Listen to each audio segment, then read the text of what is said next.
In Veneto i sindaci condividono le buone pratiche e questa volta siamo venuti a parlare della nostra esperienza della Grande Treviso, che è una rete di comuni che mette insieme Treviso con altri 20 comuni per condividere politiche ambientali, sulla mobilità, sull'urbanistica, insomma sono davvero tanti i temi in contatto tra le varie municipalità, e credo che questo possa essere uno schema per il futuro amministrativo, quantomeno a livello su scala regionale ma anche nazionale, che può far bene alle comunità e ai cittadini che le vivono. Il presidente dell'Anci Veneto ha portato così la sua esperienza di primo cittadino nella realizzazione del progetto Grande Treviso, un'esperienza preziosa a cui i 12 sindaci del capoluogo berico della prima cintura urbana intendono ispirarsi per realizzare una iniziativa simile.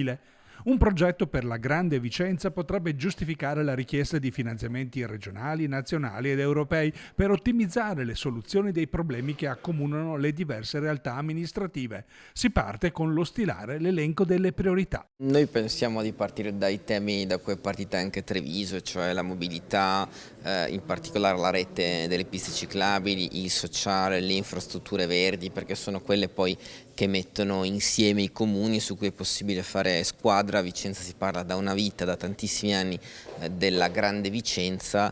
Finalmente c'è la possibilità concreta di renderla una realtà. Abbiamo voluto trarre spunto e stamattina confrontarci col sindaco di Treviso, il presidente dell'Anci Veneto Mario Conte, perché a Treviso questa attività già funziona. Treviso e Vicenza sono molto simili e per cui per noi può essere davvero un esempio da cui trarre ispirazione. Si parla di finanziamenti, si parla di progettualità, al momento è un po' prematuro pensare a quale sarà l'importo che verrà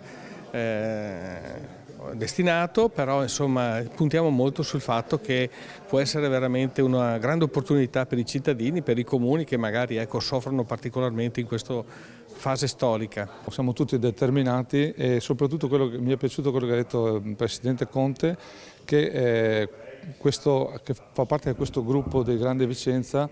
Le porte sono aperte sia in entrata che in uscita, quindi nessuno obbliga nessuno, dobbiamo essere tutti coinvolti e tutti convinti soprattutto di portare avanti questo progetto.